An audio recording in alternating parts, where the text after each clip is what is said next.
নমস্কার দর্শক বন্ধু। ভালো থাকার রসদটা আমাদের নিজেদের খুঁজে নিতে হয়। আর ভালো থাকার রসদ তখনই আমরা পাই যখন ভালো থাকার দিকে এগিয়ে যেতে যে গাইডলাইনটা আমাদের দরকার সেটা আমরা জানতে পারি। গাইডলাইন নিতে গেলে আমাদের তো গাইডের প্রয়োজন, তাই না?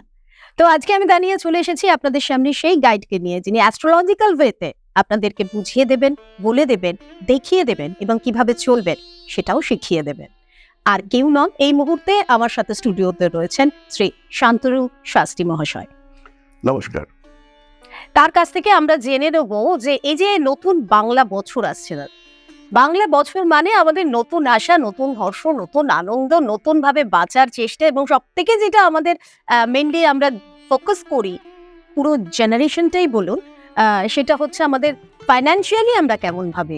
তো প্রথমেই বলি, এই যে বছরটা আসছে বাংলা বছর, এটা এতটা গুরুত্বপূর্ণ কারণ হচ্ছে গিয়ে সূর্য, যার ওপরে পুরো ব্যাপারটা, শুধু এই জ্যোতিষ চর্চা, জ্যোতিষ শাস্ত্র নয়, পুরো ইউনিভার্সটা যার উপরে, আমাদের ইউনিভার্সটা যাদের উপরে ডিপেন্ডেন্ট, সেটাই হচ্ছে সূর্য। এবং ন্যাচারাল জোডিয়াক বা সাধারণ রাশি চক্রে সূর্য একটা সাইকেল কমপ্লিট করে নতুন একটা সাইকেল শুরু করে। মীন রাশি থেকে আবার মেষ রাশিতে সূর্য তার যাত্রা শুরু করে। সূর্য তুঙ্গ হওয়া অবস্থায় নতুন বছর শুরু হয়। এর জন্য কিন্তু বাংলা বছরটা ইংরাজি নতুন বছরের থেকে অনেক বেশি ইম্পর্টেন্ট এবং অনেক বেশি প্রভাব বিস্তার করবে আমাদের জীবনে। এবং এই যে সূর্য, যে আমাদের সমস্ত ছোটবেলায় আমরা পড়েছি সূর্য সকল শক্তির উৎস, সেই যখন ম্যাক্সিমাম পাওয়ারফুল হচ্ছে বৈশাখ মাসের 1 তারিখ থেকে 10 তারিখ পর্যন্ত, অর্থাৎ 0 ডিগ্রি থেকে 10 ডিগ্রি পর্যন্ত সূর্য যে সুতুঙ্গ হয়ে রয়েছে, এই ব্যাপারটাই কিন্তু বৈশাখ থেকে এই যে বছরের যাত্রা, এটাকে একটা আলাদা মাত্রা দেয়। আমরা যেমন জীবনে নতুন শুরু করি, বছরেও যেন গ্রহগুলো এই বাংলা নতুন বছরের সঙ্গে সঙ্গে তারা নতুন এনার্জি নিয়ে শুরু করে। এই সময়টাতেই কিন্তু সূর্য তুঙ্গ হয়ে থাকে। তো এই সময়টা আমাদের জন্য ভীষণ ইম্পর্টেন্ট। এবং যারা ভাবছেন যে একটা চেঞ্জ চাই, যারা ভাবছেন যে আমাদের জীবনটা তো এরকম চলছে, ওরকম চলছে, বা ডিস্টারবেন্সের মধ্য দিয়ে রয়েছি, কিছু নতুন করতে চাই, কিছু নতুনভাবে শুরু করতে চাই, স্পেশালি ফাইন্যান্সিয়াল সেক্টরে, তো তাদের জন্য কিন্তু এই নতুন বছরটা ভীষণভাবে গুরুত্বপূর্ণ। এবং এই নতুন বছরের পরপর অকেশনস রয়েছে, পয়লা বৈশাখ, তারপরে অক্ষয় তৃতীয়া। এই প্রত্যেকটি দিন এই যে শুরুটা হচ্ছে, এই শুরুটা যদি আমরা ভালো করে করতে পারি, তাহলে কিন্তু পরবর্তী সময়গুলো আমরা অনেকটাই ডেভেলপ ফেজের মধ্য দিয়ে যেতে পারবো। তাহলে তো আমরা যদি রাশি ওয়াইজ এগোতে চাই, তাহলে প্রথম কোন রাশি দিয়ে আমরা এগোবো? তাহলে আমাদের কালপুরুষের প্রথম রাশি মেষের কথাই প্রথম বলতে হবে। কালপুরুষের এটা প্রথম রাশি, এর লর্ড তিনি হচ্ছেন মঙ্গল এবং ভীষণ অ্যাগ্রেসিভ। মেষ রাশি বা লগ্নের মানুষরা তারা কিন্তু ভয় পায় না, তারা সবসময় এগিয়ে যেতে পছন্দ করে, তারা হারতে জানে না এবং তাদের এটাই স্ট্রেংথ যে তারা হারতে জানে না। সবসময় তাদের মধ্যে একটা মুভমেন্ট রয়েছে, সবসময় তাদের মধ্যে পরিবর্তন রয়েছে, এটাই তাদের স্ট্রংগেস্ট পয়েন্ট। আর এটাই হচ্ছে তাদের সবচেয়ে দুর্বল পয়েন্ট, যে তারা স্থির থাকতে পারে না, তারা সবসময় এগিয়ে যাচ্ছে, তারা সবসময় পরিবর্তন করছে। হয়তো কালকে সাকসেস আসবে, কিন্তু কালকে পর্যন্ত ধৈর্য ধরবার ক্ষমতা মেষের লোকটার নেই। সে কিন্তু তাকে ডাইভার্ট করিয়ে নিচ্ছে আরেকটা সেক্টরে। ফলে মেষকে কিন্তু আমরা কখনোই দেখতে পাই না যে তার কমপ্লিট যে কোয়ালিটি সেটাকে সে ইউটিলাইজ করতে পেরেছে। সে জিতবার আগেই আরেকটা যুদ্ধে নেমে পড়ছে। এইটা হচ্ছে মেষের সবচেয়ে বড় নেগেটিভিটি। সরল সাদাসিধা মানুষ, স্ট্রেট ফরওয়ার্ড বিহেভিয়ার, ছল চাতুরি প্রতারণা, এগুলো মেষ করা তো অনেক দূরের কথা, তারা এগুলো ভাবতেও চায় না। ইনফ্যাক্ট যদি একজন প্রতারকেরও মেষ রাশি হয়ে থাকে, তার যে প্রতারণা, তার মধ্যেও কিন্তু একটা সিস্টেম থাকবে। সে সেই সিস্টেমের বাইরে গিয়ে প্রতারণা করতে চাইবে না। তার কিন্তু একটা প্রপার ওয়ে থাকবে যে সে এই ওয়েটাতে যাবে। এবং যে খুব জটিলতা পছন্দ করে, খুব বেশি ভাবনা চিন্তা করে কোনো একটা কিছু করে, ওরকম কিন্তু নয়। উঠলো বাই কটক যাই, এরকম মেন্টালিটি নিয়ে আজকে বাঁচতে পছন্দ করে, এই মুহূর্তটাকে উপভোগ করতে পছন্দ করে মেষ রাশি বা লগ্নের মানুষরা। ফলে তাদের জন্য এই যে নতুন বছর শুরু হচ্ছে, সূর্য তুঙ্গ হচ্ছে, তাদের যে এনার্জি লেভেল, এইটা কিন্তু একটা আলাদাই জায়গায় পৌঁছয়। ফলে যারা একটা রিচার্জ হয়ে যায় মেষ রাশি বা লগ্নের মানুষরা, বছর শুরু হওয়ার সাথে সাথে তাদের এই চার্জিং প্রসেস এটা শুরু হয়ে যায় এবং তারপরে এটাকে নিয়ে তারা কন্টিনিউ করতে থাকে। ফিউচার আরো যে 11টা মাস রয়েছে বা এই যে বছরটা রয়েছে, ধীরে ধীরে ধীরে ধীরে তারা আস্তে আস্তে তাদের কাজকর্মগুলোকে গোছাতে থাকে, কিন্তু বছরের শুরুতেই তারা কিন্তু একটা স্ট্রেংথ পেয়ে যায় এবং এটা এদেরকে দিয়ে দেয় সূর্যদেব।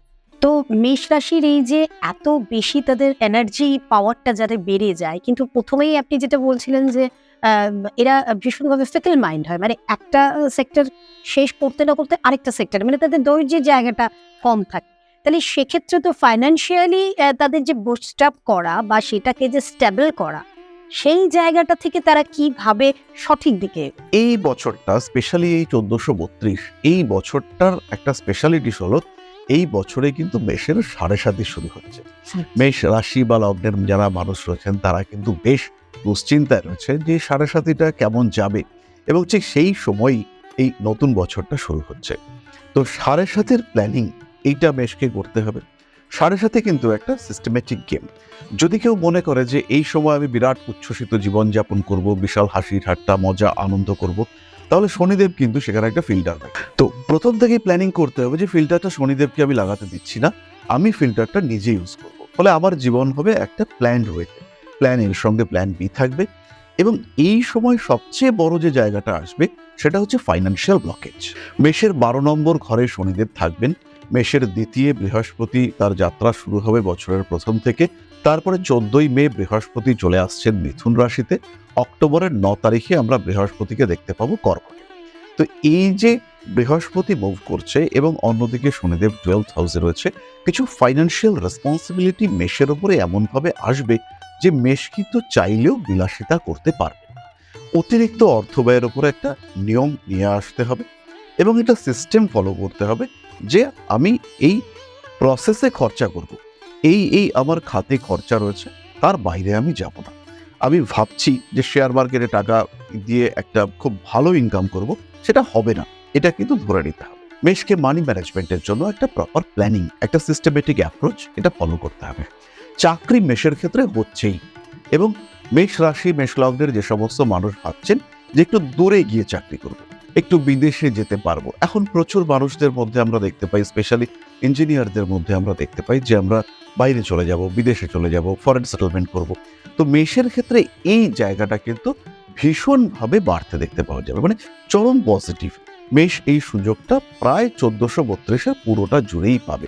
স্পেশালি ভাদ্র আশ্বিন কার্তিক, অর্থাৎ আমাদের ইংরাজি মাসের সেপ্টেম্বর অক্টোবর নভেম্বর, এই সময় কিন্তু ফরেন যাওয়া, ফরেনে সেটেলড হওয়া ইত্যাদির কানেকশন বাড়তে দেখতে পাওয়া যাবে। এক্স্যাক্টলি এই সময় কিন্তু তাদের চাকরির ক্ষেত্রে প্রচুর ইন্টারভিউ আসবে, এবং চাকরি পাওয়া, চাকরি করা, চাকরির স্টেবিলিটি বাড়িয়ে তোলা, এই সমস্ত ক্ষেত্রে কিন্তু মেষের জায়গা অনেকটাই বেটার হচ্ছে এই সময়। আর প্রথমে আমরা বললাম যে 7.5-এর জন্য গেম প্ল্যান এটা কিন্তু আগে থেকে করতে হবে, আদারওয়াইজ কিন্তু একটা কথা আছে না বাংলায়, ল্যাজে গোবরে হয়ে পড়া। তো খরচা, ফাইন্যান্সিয়াল ব্লকেজ এমনভাবেই আসবে যে মেষের পক্ষে কিন্তু সেখান থেকে কাটিয়ে ওঠা, মানি ম্যানেজমেন্ট, এটা কিন্তু কঠিন হতে পারে। একমাত্র রাস্তা হচ্ছে প্রপার বিজনেস প্ল্যানিং। মানে যে কোনো কাজই বলুন, সেটা চাকরি হোক বা যদি কোনো বিজনেস হয়, সেটা আমাকে প্রপার প্ল্যান করে তবে এগোতে হবে। হ্যাঁ, এবং ব্যবসার ক্ষেত্রে এখানে আপনি কি ধরনের ব্যবসাকে প্রেফার করবেন? মানে মেষ রাশির জন্য কোন ধরনের ব্যবসা এই নতুন বছরে প্রেফারেবল? নতুন বছরে যদি ব্যবসা শুরু করতে হয় কাউকে, তাহলে সেই ক্ষেত্রে প্রেফারেবল হচ্ছে স্টেশনারি, গ্রসারি আইটেমের ব্যবসা বেশ শুরু করতে পারেন। বেশ ফুড আইটেমের ব্যবসা শুরু করতে পারেন। আর যারা সাধারণ মানুষ, স্পেশালি সাধারণ মানুষরাই আমাদের এই ভিডিওগুলোকে দেখে থাকেন, তো তাদের ক্ষেত্রে কিন্তু এই ছোট করে ফুড আইটেমের বিজনেস এইটা ভীষণ ভালো। যারা প্রফেশন চেঞ্জ করছেন, আমরা মনে করতে পারি কেউ একজন চাকরি করছেন, তিনি চাকরি ছেড়ে বিজনেস স্টার্ট করবেন, তার চাকরির ক্ষেত্রে প্রবলেম হচ্ছে, তো তাদের ক্ষেত্রে ফুড আইটেম হচ্ছে বেস্ট। আর আরেকটা ব্যবসা আমরা এই বছর স্পেশালি মেষের জন্য সাজেস্ট করব, সেটা হচ্ছে বই এবং শিক্ষা উপকরণ, মানে স্টাডি আইটেমস যেগুলো বিক্রি আচ্ছা। হয়, যেমন পেন বিক্রি হচ্ছে, খাতা, জ্যামিতি বক্স, এই ধরনের যে দোকানগুলো রয়েছে, মানে যারা বিজনেসে সুইচ করতে চাইছেন। যারা বিজনেসে এক্স্যাক্টলি চেঞ্জ করতে চাইছে, অন্য প্রফেশন থেকে হুম, হুম, বিজনেসে হুম। চলে আসতে চাইছে, কিংবা যারা ভার্চুয়াল বিজনেস করছিল, ট্রেডিং করছিলেন, হুম, হুম। তো তারা যদি মনে করেন যে একটা রিয়েল বিজনেসে আমি চলে আসবো, যে আমি নিজেই বিক্রি করছি, নিজেই কিনছি, অন্যের উপরে ডিপেন্ডেন্ট নই, তো তাদের ক্ষেত্রে কিন্তু এই বই খাতা এইসবের ব্যবসা করা এটা অত্যন্ত ভালো হবে। মেডিসিনের ব্যবসা 1432 সালে এটাও খুব ভালো হবে। আর যাদের বয়স মোটামুটি 35 এর ওপরে, তাদের জন্য মেডিসিনের ব্যবসা কিন্তু ভীষণ ভালো হতে চলেছে।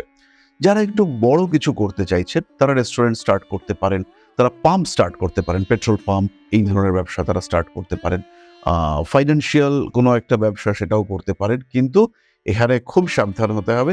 ফাইন্যান্সিয়াল যদি ব্যবসা হয়, যদি সেখানে পার্টনারশিপ থাকে, কোনো লোনের ব্যবসা হতে পারে, কোনো এজেন্সি ওরিয়েন্টেড ব্যবসা হতে পারে, সেখানে কিন্তু বিরাট বিপদে মেশ করতে পারেন। রিসেন্টলি একটি ঘটনার কথা বলি। এক ভদ্রলোক তিনি ব্যবসা করেছেন এলআইসির এজেন্সি। তো ব্যবসাটাকে তিনি টোটালি একটু অন্যভাবে করেছেন। সবাই কিরকম হয়, এলআইসি প্রিমিয়ামটা নেয়, নিয়ে দেয়। তো ওই ভদ্রলোক একটা মার্কেট প্লেসে বিভিন্ন লোকের কাছ থেকে ডেইলি প্রিমিয়াম কালেকশনের ব্যবস্থা করেছেন এবং এতটাই উনি বুদ্ধিমান, উনি সেই প্রিমিয়ামের মধ্যে একটা খুব নমিনাল রেটে ইন্টারেস্ট চাপিয়ে নিয়েছেন, যে প্রিমিয়ামের টাকাটাও আসছে, ওনারও কিছু টাকা আর্নিং হচ্ছে। তো এবং আলটিমেটলি উনি প্রিমিয়ামটা ওই 2.5 মাস পরে বা কোয়ার্টারলি উনি জমা করছেন। তো এই কাজটা এত জনপ্রিয় হয়েছে যে উনি আর একা করতে পারছেন না। এবার উনি 3টে লোক রেখেছেন এটা কালেকশনের জন্য। এই 3 জন লোকের মধ্যে 2 জন পুরো 2 মাসের কালেকশনের পুরো টাকা নিয়ে তারা এবং তাদের কোনো ট্রেসই পাচ্ছেন না। ফলে এই যে ফাইন্যান্সিয়াল চাপ ওনার উপরে এসছে, এই চাপ থেকে বেরিয়ে আসা, উনি ভাবছেন আমি কবে বেরোতে পারবো। এত ভালো ব্যবসা, এত ভালো আর্নিং হচ্ছে, ওনার অবস্থাটাই পুরো পাগল পাগল হয়ে গিয়েছে। তো এই ধরনের ব্যবসা যদি কেউ সুইচ করতে চান তাহলে খুব ভালো প্ল্যানিং করতে হবে। আর এই ঘটনা কিন্তু যে কোনো মেষ রাশির মানুষের ক্ষেত্রে ঘটতে পারে। এই টাইমে, এই সময়ে কিন্তু এটা ঘটার সম্ভাবনা বিরাট বেশি। হট করে কিছু ফাটকা টাকা পয়সা আসতে পারে। বছরের একটা বিরাট সময় রাহু 11th হাউসে থাকবে, কিন্তু ডিসিশন নেওয়ার সময় ভুল হতে পারে, কারণ কেতু সে 5th হাউসে থাকবে। ফলে টাকা আসলে পরেও সেই টাকা ধরে রাখার জন্য যে স্থির বুদ্ধি লাগবে, মেষের পক্ষে কিন্তু সেটাকে অ্যাকুমুলেট করা বেশ টাফ হতে চলেছে।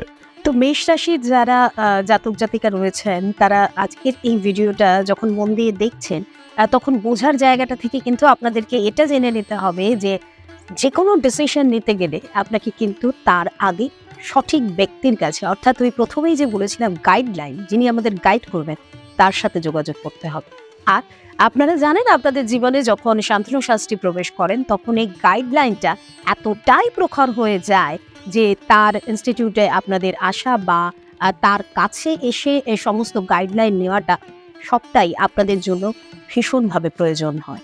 আর এই প্রয়োজনীয়তাটাকে যদি আপনারা আপনাদের জীবনের অঙ্গাঙ্গিকভাবে জড়িয়ে নিতে চান, তাহলে অবশ্যই আপনাদের আসতে হবে এবং আমাদের যে কন্ট্যাক্ট নাম্বার, সেই কন্ট্যাক্ট নাম্বারগুলোতে আপনাদের যোগাযোগ করতে হবে। বুকিং নাম্বার রয়েছে, যোগাযোগ করুন, অবশ্যই যোগাযোগ করুন শ্রী শান্তনু শাস্ত্রীর সঙ্গে। সবাই ভালো থাকুন।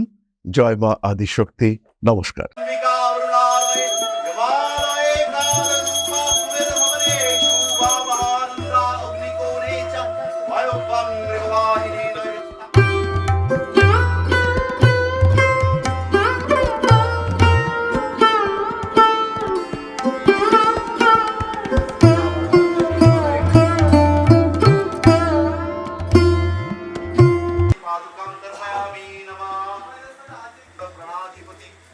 दक्षिणा कालिका परिषदाय स्वाहा।